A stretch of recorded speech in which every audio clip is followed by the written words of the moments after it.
परिचय। बच्चों, हम पौधों के विषय में बहुत सारी बातों का अध्ययन कर चुके हैं। चलो अब हम उच्च पादपों में प्रकाश संश्लेषण के विषय में जानते हैं। प्रकाश संश्लेषण प्रकाश ऊर्जा को रासायनिक ऊर्जा में परिवर्तित करने की एक प्रक्रिया है। इस प्रक्रिया में ग्लूकोज का निर्माण होता है, जो कि पौधों द्वारा अनेक गतिविधियों में प्रयोग किया जाता है। प्रकाश संश्लेषण हरित लवक में होता है। ये हरित लवक पर्णहरिम होता है, जो कि हरे रंग का एक वर्णक है तथा प्रकाश संश्लेषण में भाग लेता है। केल्विन चक्र तथा C4 चक्र दो चक्र हैं, जो कि प्रकाश संश्लेषण की प्रक्रिया में भाग लेते हैं। प्रकाश संश्लेषण की दर प्रकाश की उपलब्धता तथा कार्बन डाइऑक्साइड की सांद्रता इत्यादि से प्रभावित होती है। अतः इस मॉड्यूल के अंतर्गत हम उच्च पादपों में प्रकाश संश्लेषण का अध्ययन करेंगे।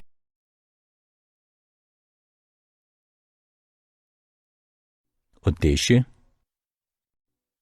इस पाठ के अंत में आप निम्न करने में सक्षम हो जाएंगे: प्रकाश संश्लेषण को परिभाषित करना, प्रकाश संश्लेषण के प्रारंभिक प्रयोगों की चर्चा करना, प्रकाश संश्लेषण कहाँ संपन्न होता है इसको जानना, प्रकाश संश्लेषण में भाग लेने वाले वर्णकों का वर्णन करना, प्रकाश अभिक्रिया का वर्णन करना, इलेक्ट्रॉन परिवहन का वर्णन करना, जल के विघटन को परिभाषित करना, चक्रीय एवं अचक्रीय फोटोफॉस्फोरिलेशन का वर्णन करना, रसोपरासरणी परिकल्पना यानी केमियोस्मोटिक हाइपोथेसिस की चर्चा करना, केल्विन चक्र का वर्णन करना, C4 पथ का वर्णन करना, प्रकाश श्वसन यानी फोटो रेस्पिरेशन की चर्चा करना,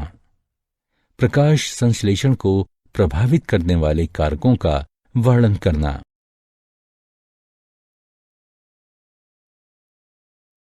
हम क्या जानते हैं? प्रकाश संश्लेषण को इस प्रकार से परिभाषित किया जा सकता है कि ये कार्बन डाइऑक्साइड तथा जल, जो कि क्रमशः वायु तथा मृदा से लिए जाते हैं, एवं प्रकाश की उपस्थिति में पौधों के हरे भागों द्वारा कार्बोहाइड्रेट्स के संश्लेषण की एक विधि है। चलो अब स्टार्च के लिए एक पत्ती का परीक्षण करते हैं। पौधे से एक हरी पत्ती को तोड़ लें। अब चिमटी की सहायता से पत्ती को उबलते जल में डालें। उसे 2 मिनट तक उबलने दें। इसके बाद उबली हुई पत्ती को गर्भ परीक्षण नलिका, जिसमें 90% एथेनॉल हो, इसमें डाल दें। अब गर्भ परीक्षण नलिका को गर्म जल में तब तक पड़े रहने दें जब तक कि पत्ती रंगहीन नहीं हो जाती है। अब पत्ती को निकालकर ठंडे जल से धो लें। अब पत्ती को एक सफेद सतह पर फैला लें। पत्ती पर आयोडीन के विलयन की कुछ बूंदें डालें। ऐसा करने पर पत्ती गहरे नीले रंग में परिवर्तित हो जाएगी, जो स्टार्च की उपस्थिति को दर्शाती है तथा यह सिद्ध करती है कि इनमें प्रकाश संश्लेषण पाया जाता है।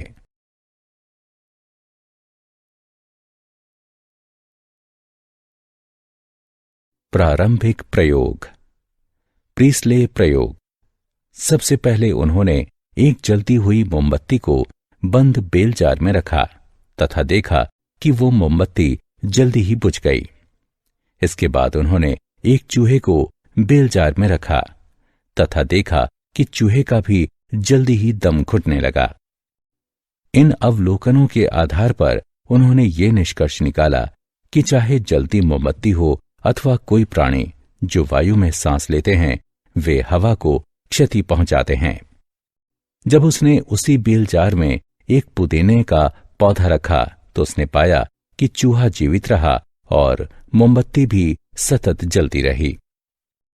इन अवलोकनों के आधार पर उन्होंने ये निष्कर्ष निकाला कि पौधा वायु को पुनः स्थापित करता है, जिसकी मोमबत्ती तथा चूहे द्वारा क्षति की गई थी।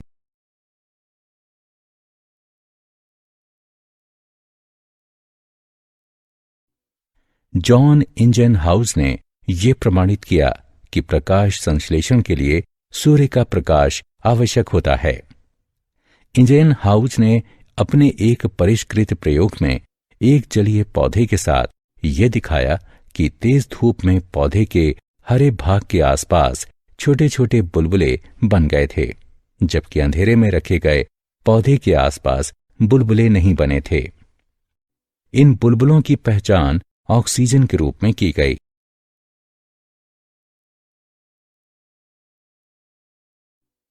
जूलियस वोन सेचस प्रयोग। उसने बताया कि पौधे के हरे भाग में ग्लूकोज बनता है और ग्लूकोज प्रायः स्टार्च के रूप में संचित होता है। TW एंजिलमैन प्रयोग। उसने प्रिज्म की सहायता से प्रकाश को स्पेक्ट्रमी घटकों में अलग किया और फिर एक हरे शैवाल क्लेडोफोरा को प्रदीप्त किया गया। बैक्टीरिया प्रमुखतः लाल और नीले प्रकाश क्षेत्रों में एकत्र हो गए थे। कॉर्नेलियस वैन नील ने बताया कि प्रकाश संश्लेषण एक प्रकाश आधारित प्रतिक्रिया है। प्रकाश संश्लेषण एक रासायनिक प्रतिक्रिया है।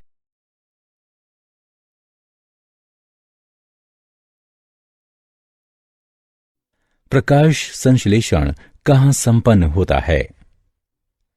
प्रकाश संश्लेषण हरित लवक में होता है, जो कि पौधों के सभी हरे भागों तथा पत्तियों, जो कि प्रकाश संश्लेषण का मुख्य स्थान है, उनमें उपस्थित होता है। प्रत्येक हरित लवक आवरण से घिरा होता है, जो कि 3 परतों से युक्त होता है। वे इस प्रकार हैं: बाह्य झिल्ली, आंतरिक झिल्ली स्थान और आंतरिक झिल्ली। इसमें पीठिका यानी स्ट्रोमा, थाइलेकोइड्स, ग्रेनम, पटलिका, लिपिड, ग्लोब्यूल्स, स्टार्च की कणिकाएं और राइबोसोम पाए जाते हैं। प्रकाश संश्लेषण की 2 अवस्थाएं होती हैं: प्रकाश अभिक्रिया और अप्रकाशी अभिक्रिया। हरित लवक प्रकाश संश्लेषण की दोनों अवस्थाओं में सम्मिलित होता है। प्रकाश अभिक्रिया में झिल्ली तंत्र प्रकाश ऊर्जा को ग्रहण करता है तथा ATP एवं NADPH का संश्लेषण करता है। अप्रकाशीय अभिक्रिया में शर्करा का संश्लेषण होता है। ये अभिक्रिया प्रकाश पर प्रत्यक्ष रूप से निर्भर नहीं होती, लेकिन प्रकाश अभिक्रिया के परिणाम पर निर्भर होती है।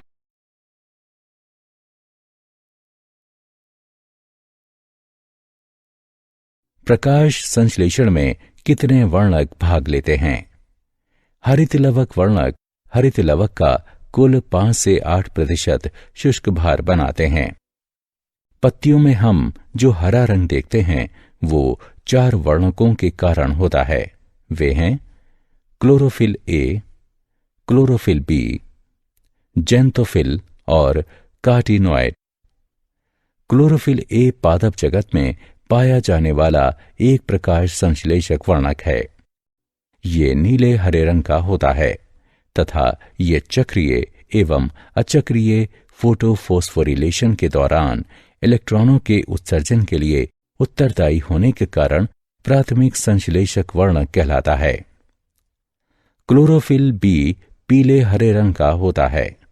क्लोरोफिल B स्वयं द्वारा अवशोषित ऊर्जा को क्लोरोफिल A को स्थानांतरित करता है। इस प्रकार ये एक सहायक वर्णक कहलाता है।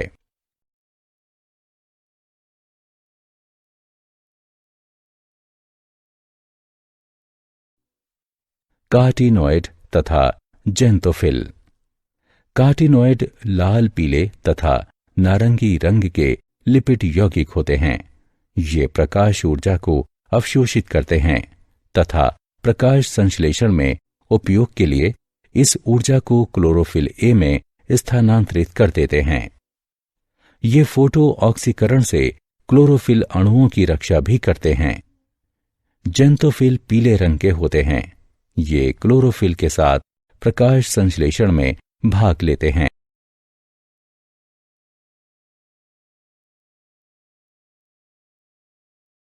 प्रकाश अभिक्रिया क्या है? प्रकाश अभिक्रिया में सौर ऊर्जा क्लोरोफिल द्वारा अवशोषित की जाती है तथा अभिक्रियाओं की एक श्रृंखला में एटीपी और NADPH का निर्माण होता है। इस प्रक्रिया में जल का विघटन होता है तथा उपोत्पाद के रूप में ऑक्सीजन का निष्कासन होता है। प्रकाश अवशोषित वर्णक थाइलेकोइड झिल्लियों में स्थित होते हैं। क्लोरोफिल P680 तथा P700 इन झिल्लियों में उपस्थित होते हैं। P680 तथा P700 अणु अभिक्रिया केंद्रों या प्रकाश केंद्रों का निर्माण करते हैं। अभिक्रिया केंद्र वर्णक अणु सैकड़ों प्रकाश आधारित समूह वर्णकों के साथ जुड़ा होता है। सहायक वर्णक तथा अन्य क्लोरोफिल अणु सौर ऊर्जा का संलवन करते हैं तथा इसे अभिक्रिया केंद्र को भेजते हैं। ये लाइट हार्वेस्टिंग या एंटनी अणु कहलाते हैं।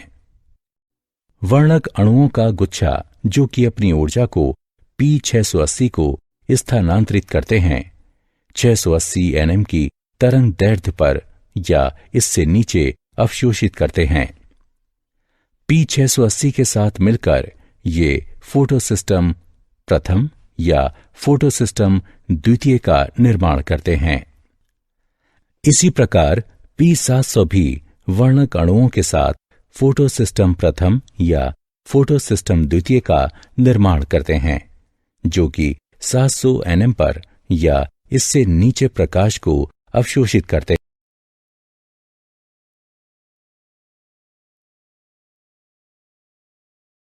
इलेक्ट्रॉन परिवहन। दोनों फोटोसिस्टम इसमें भाग लेते हैं तथा P680 या PS2 द्वारा निष्कासित इलेक्ट्रॉन वापस नहीं आता है, किंतु PS1 की सहायता से ये NADP+ से गुजरता है। PS1 का अभिक्रिया केंद्र के इलेक्ट्रॉन भी लाल प्रकाश की 700 nm तरंग दैर्ध्य को अवशोषित करके उत्तेजित होता है और ये अन्य ग्राही अणु में जिसका अपचयोपचय यानी रिडॉक्स विभव अधिक हो स्थानांतरित होता है। ये इलेक्ट्रॉन्स पुनः अधोगामी गति करते हैं, परंतु इस बार वे ऊर्जा से प्रचुर NADP अणु की ओर जाते हैं। ये इलेक्ट्रॉन्स NADP को अपचयित कर NADPH+ और H+ को बनाते हैं। इलेक्ट्रॉन के स्थानांतरण की ये सारी योजना PS2 से शुरू होकर शिखरो परिग्राही की ओर इलेक्ट्रॉन परिवहन श्रृंखला से होते हुए PS1 तक इलेक्ट्रॉन की उत्तेजना, अन्य ग्राही में स्थानांतरण और अंत में अधोगामी होकर NADP+ को अपचयित कर NADPH+ H+ के बनने तक होती है। ये सारी योजना Z के आकार की होती है, इसलिए इसे Z स्कीम कहते हैं।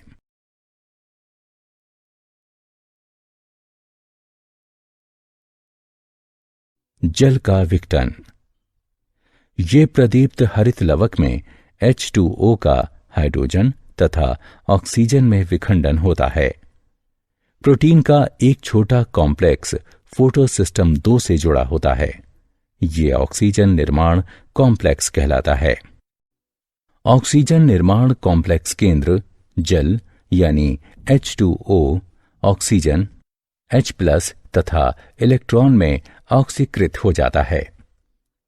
इस प्रक्रिया के दौरान Cl- Ca2+ तथा Mn2+ की आवश्यकता होती है।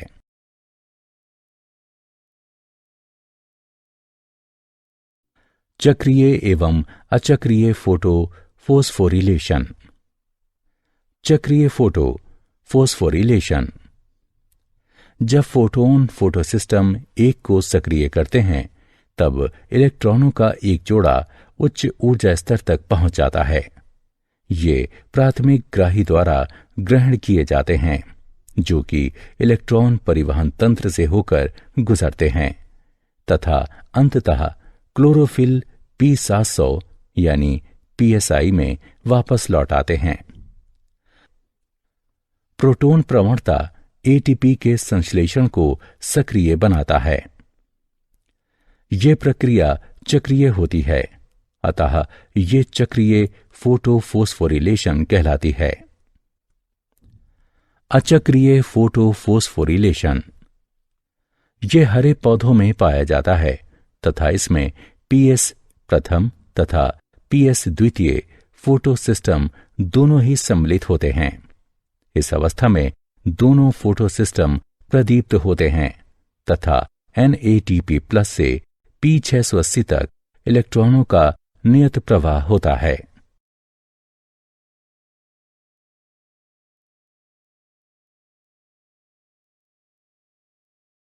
रसोपरासरणी परिकल्पना, केमियोस्मोटिक हाइपोथेसिस।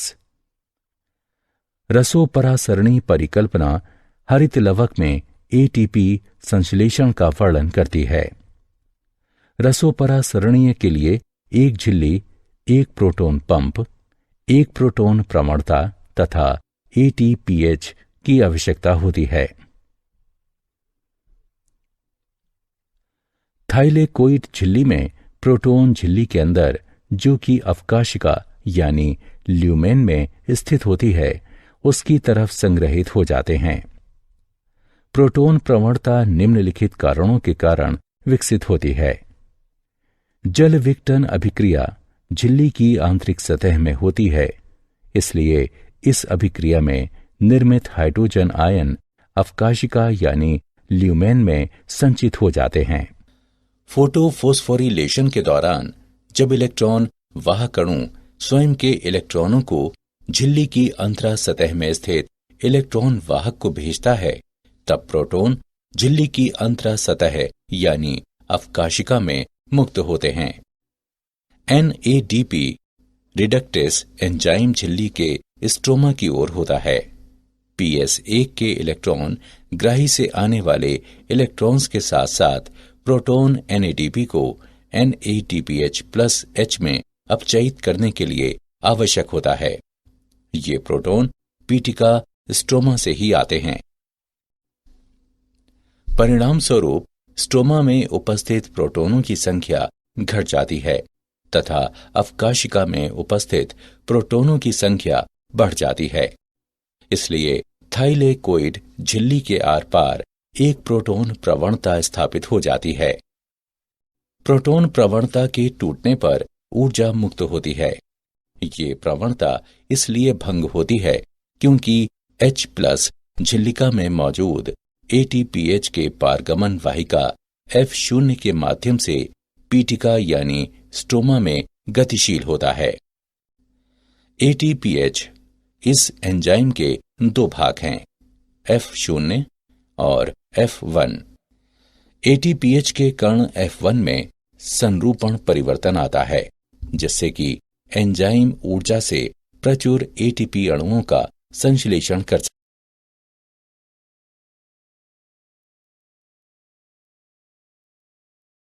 है। ATP तथा NADPH कहाँ उपयोग होते हैं?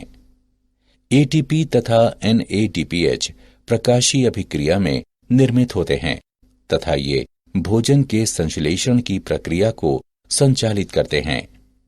ये प्रकाश संश्लेषण का जैव संश्लेषण चरण कहलाता है। मेल्विन केल्विन ने पता लगाया कि कार्बन डाइऑक्साइड के फिक्सेशन का पहला उत्पाद 1,3 कार्बन वाला कार्बनिक अम्ल था। इस पहले उत्पाद का नाम 3-फॉस्फोग्लिसरिक अम्ल या पीजे है।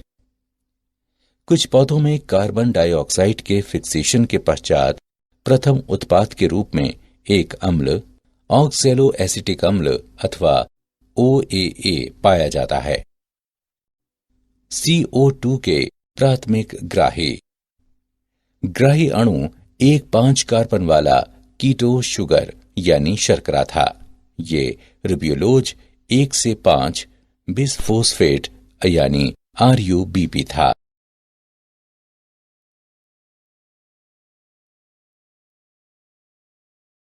केल्विन चक्र।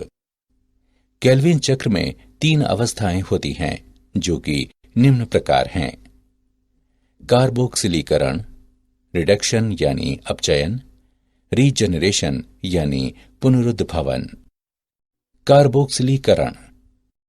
कार्बोक्सिलीकरण में कार्बन डाइऑक्साइड यानी CO2 5 कार्बन अणु जिसे RuBP कहते हैं, इनके साथ संयोजित होता है तथा परिणाम स्वरूप 6 कार्बन वाला अणु बनता है जो कि अस्थिर होता है तथा तुरंत ही 3 कार्बन अणु 3 फॉस्फोग्लिसरेट में परिवर्तित हो जाता है। रिडक्शन यानी अपचयन प्रतिक्रियाओं की एक श्रृंखला है जिसमें ग्लूकोज बनता है। इस चरण में प्रत्येक CO2 अणु के स्थिरण हेतु ATP के 2 अणुओं का उपयोग फॉस्फोरिलेशन के लिए तथा NADPH के 2 अणुओं का उपयोग अपचयन हेतु होता है। पद से ग्लूकोज के एक अणु को बनाने के लिए CO2 के 6 अणुओं के यौगिकीकरण तथा चक्करों की आवश्यकता होती है। रीजनरेशन यानी पुनरुद्भवन। अविरत केल्विन चक्र के लिए RuBP के अणु का रीजनरेशन यानी पुनरुद्भवन आवश्यक होता है।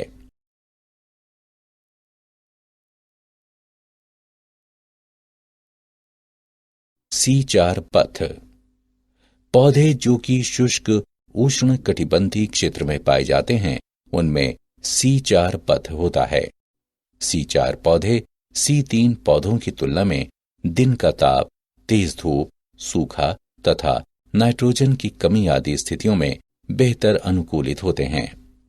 C4 पौधों की विशेष प्रकार की शारीरिकी होती है जिसे क्रेंजी शारीरिकी कहते हैं। C4 पौधों के संवहन बंडल यानी पूलाच्छद यानी बंडल शीत कोशिकाओं द्वारा चारों ओर से घिरे होते हैं। मक्का, गन्ना, अमृत, ज्वार आदि C4 पौधों के उदाहरण।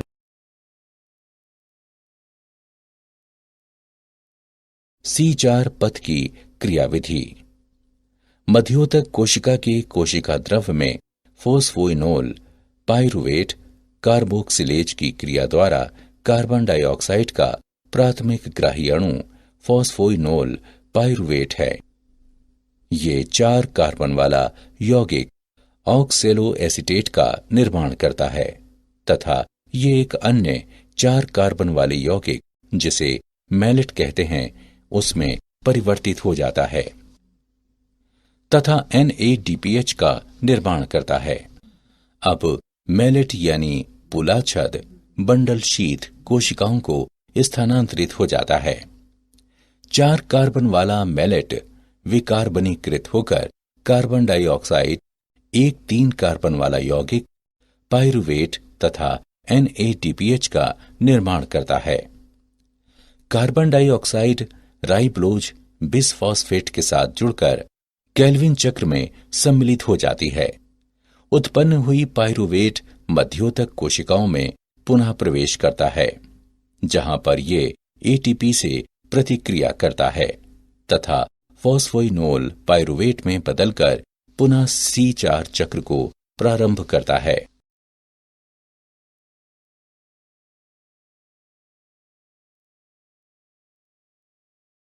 प्रकाश श्वसन यानी फोटो रेस्पिरेशन। प्रकाश श्वसन यानी फोटो रेस्पिरेशन वह प्रक्रिया है जिसमें कि प्रकाश संश्लेषण के दौरान सूर्य के प्रकाश की उपस्थिति में पौधे ऑक्सीजन का उपभोग करते हैं तथा कार्बन डाइऑक्साइड मुक्त करते हैं, जिसके परिणाम स्वरूप प्रकाश संश्लेषित उत्पाद में कमी आती है तथा ATP का निर्माण नहीं होता है।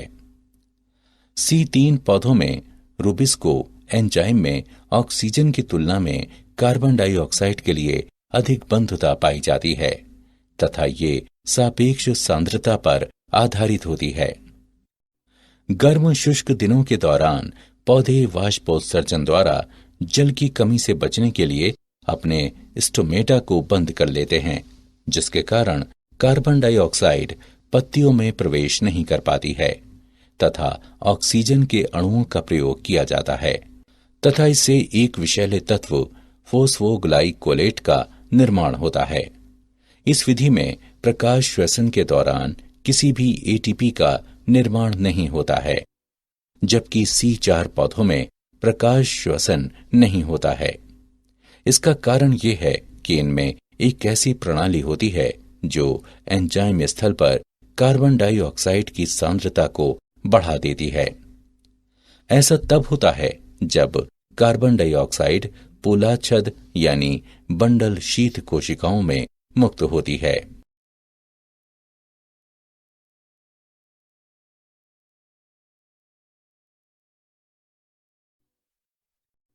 प्रकाश संश्लेषण को प्रभावित करने वाले कारक। ब्लैकमैन का लॉ ऑफ लिमिटिंग फैक्टर्स दर्शाता है कि प्रकाश संश्लेषण की दर लिमिटिंग फैक्टर्स द्वारा प्रभावित होती है। उदाहरण, प्रकाश या कार्बन डाइऑक्साइड। प्रकाश प्रकाश की कम तीव्रता प्रकाश की तीव्रता में वृद्धि होने पर प्रकाश आधारीय अभिक्रिया की दर बढ़ जाती है तथा इसके परिणाम स्वरूप प्रकाश संश्लेषण की दर में वृद्धि हो जाती है। यद्यपि फोटोनों की अधिक संख्या पत्ती पर पड़ती है तो फलस्वरूप प्रकाश संश्लेषण का उत्पाद भी बढ़ता है। प्रकाश की तीव्रता उच्च होने पर प्रकाश संश्लेषण की दर सीमित हो जाती है तथा ये क्लोरोफिल के अणुओं को क्षति पहुंचा सकती है।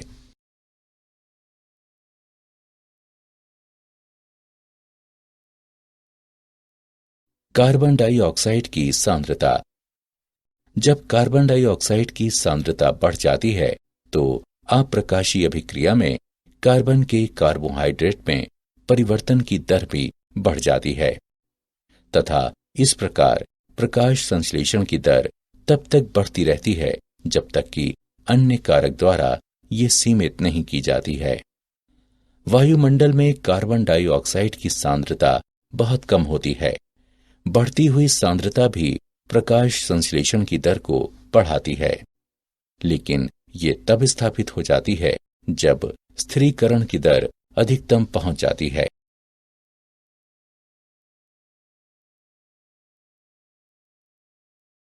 ताप। प्रकाश संश्लेषण की प्रकाशीय अभिक्रिया ताप से कम प्रभावित होती है, जबकि अप्रकाशीय अभिक्रियाएं ताप द्वारा प्रभावित होती हैं। जब एंजाइम अभिक्रियाओं को उत्प्रेरित करते हैं, यद्यपि एंजाइम अनुकूलतम तापमान पर पहुंच जाते हैं तो कुल दर बढ़ जाती है। ताप में प्रत्येक 10 डिग्री सेल्सियस की वृद्धि होने पर अभिक्रिया की दर दोगुनी हो जाती है तथा ये अनुकूलतम तापमान पार करने पर जब एंजाइम विघटित हो जाते हैं तो ये घट जाती है।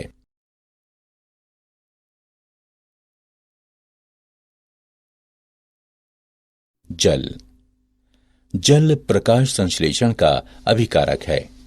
एक पौधा अपने पूर्ण अवशोषण में केवल 1% से भी कम जल का प्रयोग करता है तथा शेष जल का वाष्पोत्सर्जन हो जाता है। जल की कमी के कारण स्टोमेटा बंद हो जाते हैं तथा इसके कारण कार्बन डाइऑक्साइड की उपयोगिता कम हो जाती है।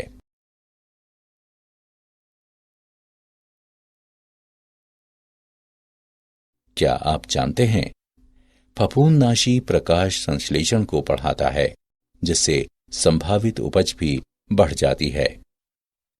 शोध से ये पता लगा है कि फफूंदनाशी में F500 पाया जाता है, जो कि पौधों को वातावरण के आघातों के विरुद्ध सहायक बनाता है।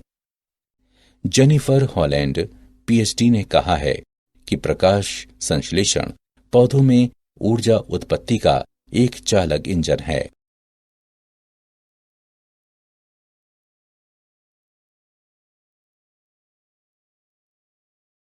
सारांश। आइए हमने जो कुछ सीखा है उसे संक्षेप में दोहराएं। प्रकाश संश्लेषण कार्बन डाइऑक्साइड तथा जल, जो कि क्रमशः वायु तथा मृदा से लिए जाते हैं, एवं प्रकाश की उपस्थिति में पौधों के हरे भागों द्वारा कार्बोहाइड्रेट्स के संश्लेषण की एक विधि है। प्रकाश संश्लेषण हरित लवक में पाया जाता है, जो कि पौधों के सभी हरे भागों में उपस्थित होता है। पत्ती में हम जो रंग देखते हैं वो chlorophyll A, chlorophyll B, xanthophyll तथा कार्टिनॉइड के कारण होता है।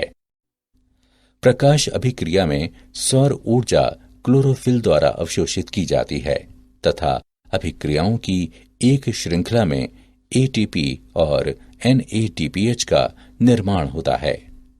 इस प्रक्रिया में जल का विघटन होता है तथा उपोत्पाद के रूप में ऑक्सीजन का निष्कासन होता है।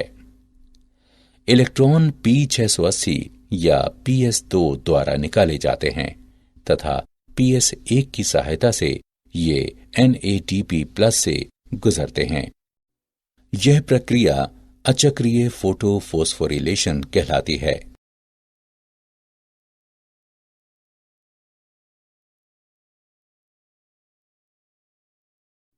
केल्विन चक्र की 3 अवस्थाएं कार्बोक्सिलीकरण, रिडक्शन यानी अपचयन तथा रीजनरेशन यानी पुनरुद्भवन होती हैं। C4 पौधों की विशेष प्रकार की शारीरिकी होती है, जिसे क्रेंजी शारीरिकी कहते हैं तथा कार्बन डाइऑक्साइड का प्राथमिक ग्राही अणु फॉस्फोइनोल पाइरुवेट है। प्रकाश श्वसन यानी फोटो रेस्पिरेशन वह प्रक्रिया है जिसमें प्रकाश संश्लेषण के दौरान सूर्य के प्रकाश की उपस्थिति में पौधे ऑक्सीजन का उपभोग करते हैं तथा कार्बन डाइऑक्साइड मुक्त करते हैं, जिसके परिणाम स्वरूप प्रकाश संश्लेषित उत्पाद में कमी आती है तथा ATP का निर्माण नहीं होता है। प्रकाश कार्बन डाइऑक्साइड की सांद्रता, ताप तथा जल प्रकाश संश्लेषण को प्रभावित करने वाले कारक हैं।